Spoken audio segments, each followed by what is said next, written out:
Good morning, everybody. Good morning. Hope you got your Java, and I hope it's hot. Calm. Yeah. Calm. Yeah. Calm. Yeah. It's too early to be upset. I know. We have a confession to make. We like watching Mike and Kim videos also. Well, we didn't get a chance to watch it after we had edited it and uploaded it, so we watched it again, and we caught something. And we don't know if everyone else caught it also. So we're going to play the clip again and see if you've caught what we caught while we was rewatching our video. Well, it has to do with the apostates. Now, there's something that the apostates are talking about and trying to put forward. The media has picked it up. Others have also picked it up. And that is our scriptural position of having two witnesses a requirement for judicial action if there's no confession. Now, if you open your Bibles to Deuteronomy 19:15, our good reasoning is pretty solid on this.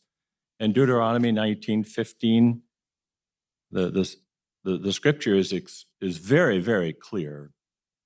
It says, no single witness may convict another for any error or any sin that he may commit. On the testimony of two witnesses or on the testimony of three witnesses, the matter should be established.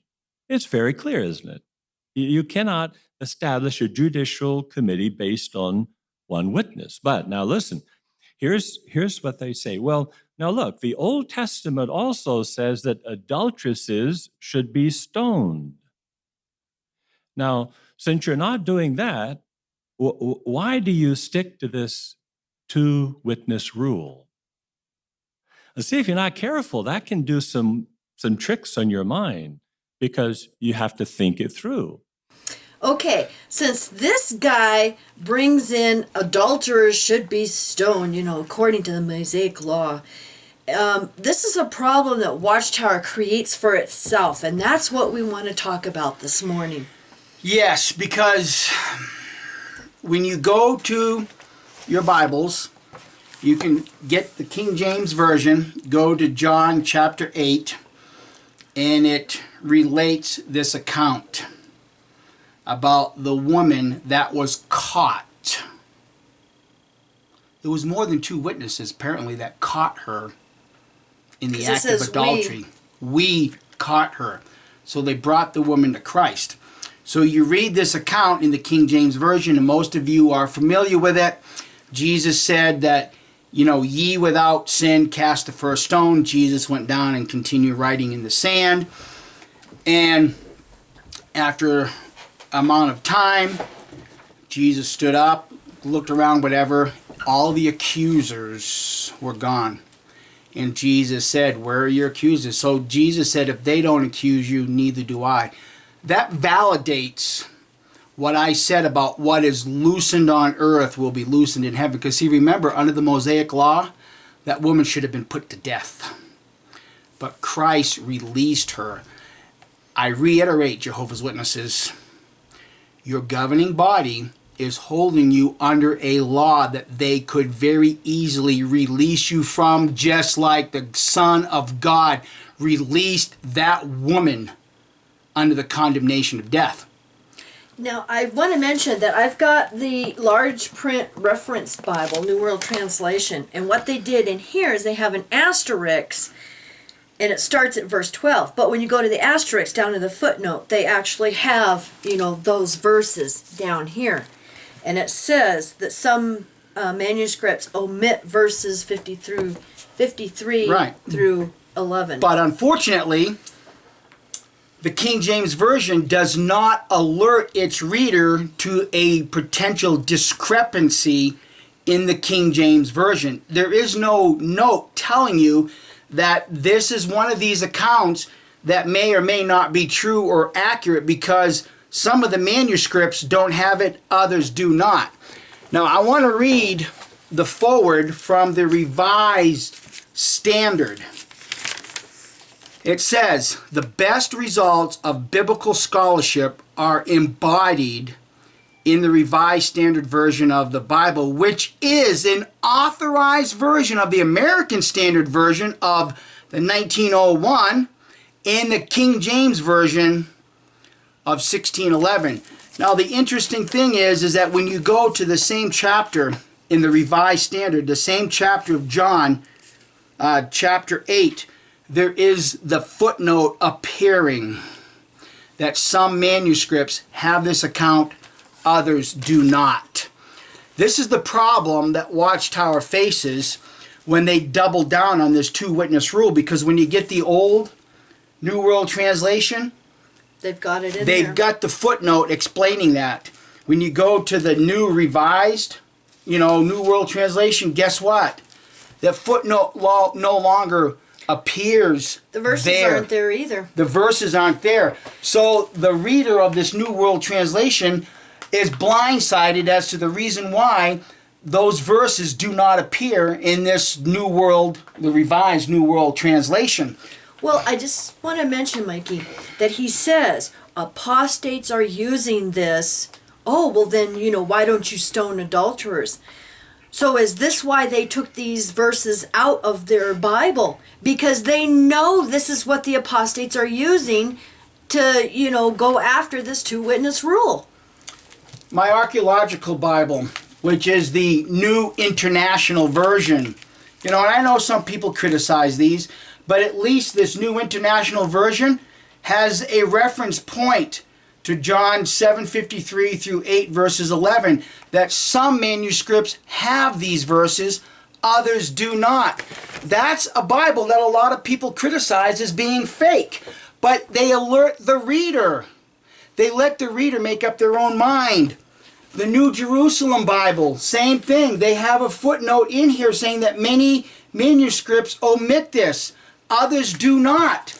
At least these Bibles are letting modern day readers of the Bible recognize that these may or may not appear.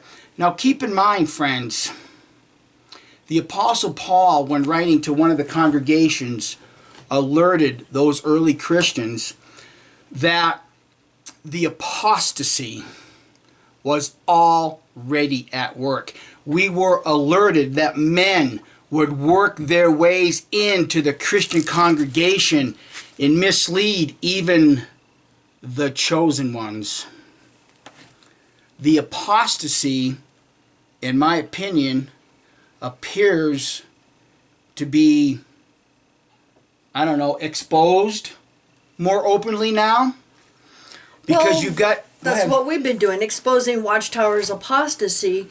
And since he admits, he validates that this is what the apostates are using against their two-witness rule, and then it's like, is that why they took these verses out of the Bible? Yeah. Because it's about an adulterer that should be stoned, but she is forgiven. And these verses are about forgiveness. So we're going to leave it up to you, Bible readers, as to whether John chapter 8 or John chapter 7, 53 through verses 8 11 really need to be in the Bible or not. But let the Bible answer that self. Go back to Matthew 18 and what these guys are doubling down on. The two-witness rule. Think about it. Jesus said, what is loosened on earth will be loosened in heaven. In those verses that Watchtower omits, what some of the other manuscripts omit, what some of the other manuscripts have, judge for yourself. Because in that example, Christ loosened her out from underneath that death sentence. Or maybe he didn't. Maybe it's just a made-up story. And that's why Watchtower leaves it out, because it's just made up. Or maybe Watchtower leaves it out because they know the conundrum they face if they keep those verses in their Bible. The two-witness rule. That's why they had to come out, because there were more than two witnesses to convict that woman. That woman should have been put to death. See, and this is what I argued with Jehovah's Witnesses when I was fully indoctrinated about King David and Bathsheba. I said, why under law was David not put to death? David confessed. He ripped open his garments and said, I have sinned against Jehovah. And that was even before Jesus came to earth and loosened it. Now, so this J.W. Elder said, well, see, David was the king, and you really couldn't put the king to death. That was the best argument you had? So I come back and says, what about Bathsheba? She should have been put to death, too. Yeah, cat got your tongue? That's exactly what happened when I threw that back at them. You Jehovah's Witnesses really need to start listening to the words, and you really need to start understanding the scriptures, because your freedom, I've said this once and I'll say this again, I don't care what version or translation you want to read. When I woke up from the Watchtower nonsense, the first thing I did is I went back and I read this corrupted New World Translation, and I still found my faith. I still found it.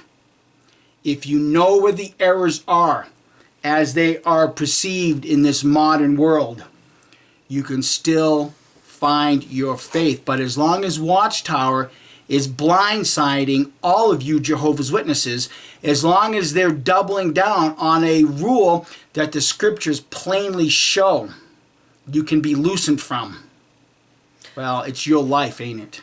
Well, I mean, even when you reread the Gospels and try to get rid of that Watchtower filter, no matter what translation or version you use, you know, the truth does still get through, and Jesus' teachings still get through. And why is that? Because Christ said, I know my sheep, and my sheep listen to my voice. Now, along the lines of Watchtower doubling down on the two-witness rule, now, one thing this guy was right about in that clip, you need to think this through. He was right about that. So our buddy Alexandra James, thank you, Hi, AJ, sweetie, put up an article this morning, and I got the link to it. Oh my goodness. News update and scathing court decision. Watchtower loses appeal of $4,000 per day fine. And I'm going to go through this. Now, what I'm going to do is I'm going to put the link to her article and to the court documents down below in the description. And it's a short article, so I'm just going to go through it and, you know, talk about this. As brought out in this post, the Watchtower Society recently appealed a $4,000 per day court sanction or fine, which they were facing for failure to produce certain documents in a child sex abuse liability case.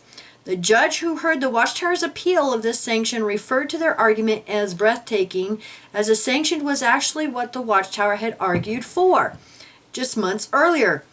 The religion had been facing a $13.5 million judgment for a child sex abuse case, partially because of not complying with that order to produce documents. Watchtower appealed that $13.5 million judgment, asking for sanctions instead. The court agreed, saying that less severe sanctions may impel them to produce those documents. The Watchtower then appealed that decision, saying they shouldn't be facing sanctions. Today, the court rejected the Watchtower's appeal regarding these daily sanctions and handed down a rather scathing decision against them. You can read the full decision from the court here, and then she's got the link to the court documents. And I've taken the liberty of highlighting some details. And this is really good. This is why I wanted to read this article. Page 5 is very interesting. It notes that Watchtower knew of this abuser in the congregation and did not report him to the police or take any action to prevent further abuse. It offers details and a timeline as to Watchtower's absolute failure to do anything to stop the abuser from molesting child after child. Page 11 is also interesting, as it notes that in the early 2000s, the Christian Congregation of Jehovah's Witnesses, CCJW, was formed as a separate entity from the Watchtower Society with separate boards of directors and bank accounts. The argument is that certain documents were controlled by Watchtower before that time, and certain documents were controlled by CCJW after that time, and that Watchtower had no control over CCJW. One of the reasons they offer as to why they couldn't produce those documents. And I say, bull hockey. Well, remember, Loesch, I don't take care of the day-to-day activities of Watchtower. See, this is the lie that these guys are producing. They are trying everything they can to get out of this condemnation. Back to the article. For former Jehovah's Witnesses, we immediately understand the absolute rubbish in this argument. The Watchtower as a corporation and the CCJW as a corporation may be two separate legal entities, but of course they are simply opposite sides of the same coin. According to Wikipedia, not the best source of information, I realize, but this article is well cited. The CCJW handles religious affairs, whereas the Watchtower handles administrative tasks, real estate, publishing, etc. And I believe, if I remember correctly, there is a Watchtower article from the 80s talking about the organization and when they split into the different, entities. And that's why you see, like, even in you put your Bible away, let me grab this here real quick. The reference Bible, when you open up the front page, that's why you see two different corporations. Watchtower with a space between watch and tower, and a Watchtower without the space, because they're two different corporations. Yeah, and they've actually got several, because one here is Pennsylvania, the other one's New York. New York, yeah. And that's just the religious part of it. Yeah, exactly. Okay, so back to the article. Page 13 of the court's decisions note that the CCJW was formed to reinforce the concept that Jehovah's Witnesses are a religion versus just a publishing company. That's all well and good, but splitting your organization into two factions and claiming that one has nothing to do with the other, or they're just unable to cooperate with each other, is nonsense. And we all agree with that. It's a good point, AJ. Yeah. Good Excellent point. I mean, you gotta love this XJW community. Oh, yeah. Yeah. The court also saw through this ploy as the Watchtower slipped up in their argument. They stated in part that they could not produce the documents in question because it would be burdensome to go through the thousands of files in which they're located. I have over 2 million files in my computer, and I can do a search and find a file like that. Type in a keyword. Oh, accused child abusers. Wow, you've got the list right in front of you. So I think this is nonsense too. I don't believe this for a minute. As the court's decision noted on page 14, Watchtower did not say that they did not have access to those files as they're now under the control of CCJW. They admitted in their own argument that they could access them, but it would simply take too long. Oops. The footnote on page 18 notes that Watchtower holds some $1.3 billion in real property. This amount is especially obscene when you think of how often they beg for money, even from children, and how hard they fight the victims when it comes to compensation for their abuses. The decision goes on to note Watchtower's consistent arguments against the court and their outright refusal to acknowledge the authority of the court, calling Watchtower's conduct egregious. That word means extraordinary in some bad way. Glaring, flagrant, gross, outrageous, notorious, shocking. The final section of the decision states that Watchtower abused the discovery process, that they acted in defiance of the court, and that the Superior Court has shown great patience and flexibility in dealing with a recalcitrant litigant who refuses to follow valid orders and merely reiterates losing arguments. The word recalcitrant means resisting authority or control, not obedient or compliant. This is interesting because Jehovah's Witnesses consistently paint themselves as law-abiding citizens. Right. Now, in the previous video, we had mentioned, we had played the clip of saying, to go make peace. How is this making peace with the victims, the abuse victims? They're not. This is the conundrum Watchtower's facing. I really find it interesting that when you read some of the earlier literature from the Watchtower Bible Tract Society, specifically those articles revolving around Russell's day, when they took their argument to the Supreme Court about their right to go preaching on a Sunday from door to door. See, Jehovah gave us this victory. He's not giving you that victory now. Why is that? Yeah. Well, she actually quotes from a book, and I'm going to read this. Like the early Christians, Jehovah's Witnesses are law-abiding citizens. They take to heart Jesus' words, "Pay back, therefore, Caesar's things to Caesar, but God's things to God." They obey Caesar or the governmental authorities by diligently fulfilling the responsibilities that are required of citizens, such as paying taxes and complying with census laws and marriage registrations. And that's a quote from the Lasting Peace and Happiness book, page 28, paragraph 10. Apparently, this need to be law-abiding doesn't apply when compensation for child sex abuse victims is on the line, as the decision itself so clearly stated on page 38. It is clear that those responses, at least in part, were in consideration of future litigation and liability that could arise from the placement of known child molesters in positions of leadership and authority within the Jehovah's Witnesses organization. End of quote. In other words, Watchtower knows that the information in the records they keep will do nothing but open them up to more lawsuits. Rather than protect children, they choose instead to fight and fight and fight. To protect those documents and records, protect their own reputation, and of course, protect their precious bank accounts. And that's exactly what that elder said in that judicial hearing that we had posted a couple of weeks ago. He admits to listening to the Australian Royal Commission and doesn't blame the brothers for wanting to protect their funds. So they admit this. So the thing is that you Jehovah's Witnesses really need to be asking yourself, what do they care more about? Raping your children or protecting that bank account?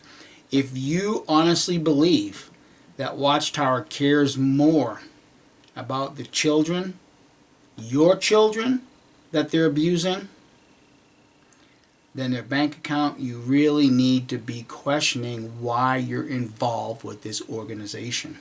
And I know that many Jehovah's Witnesses say that these are apostate lies that are put in the media.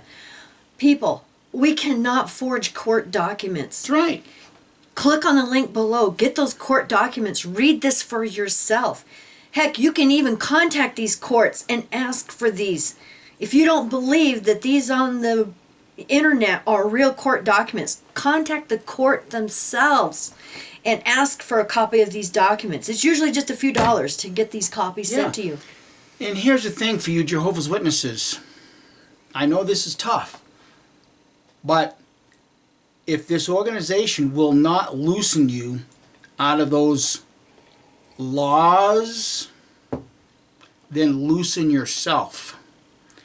That adulterous woman did not stand convicted even by the men that caught her having adultery. And guess what? I'll almost be willing to bet that one of those men were her husband, or was her husband.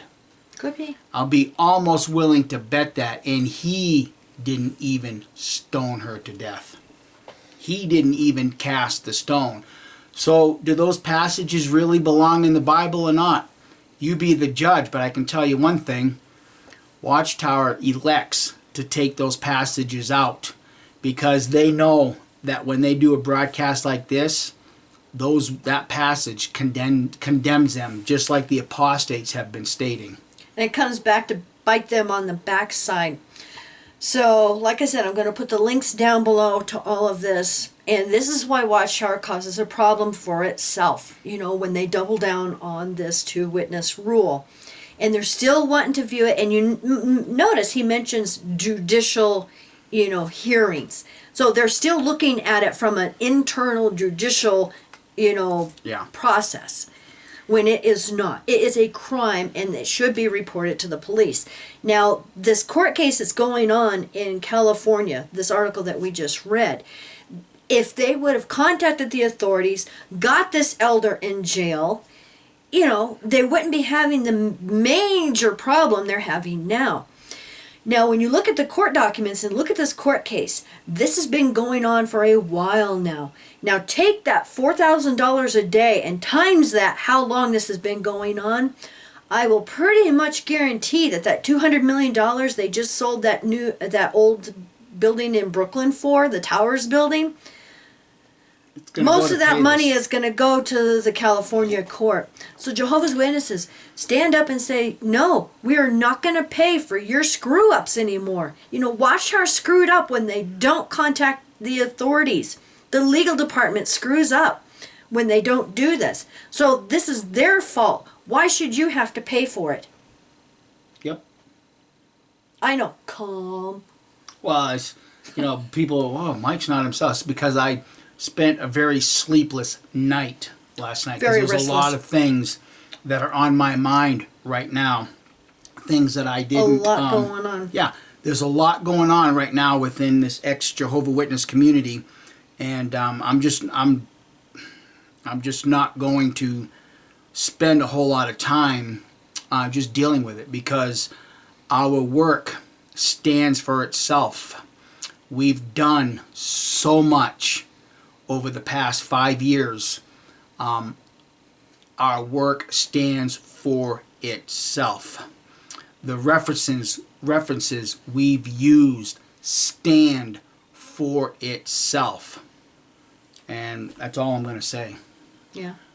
So thank you for sticking with us through the morning coffee. It wasn't really a rant, but just getting you up to date on this. And like I said, go check out, the court documents and AJ's article. As usual, she is right on top of things. Good job, sis. Yeah. Good job. Great job, sister. buddy. So we hope you all have a wonderful weekend. And we love you. Bye. Bye.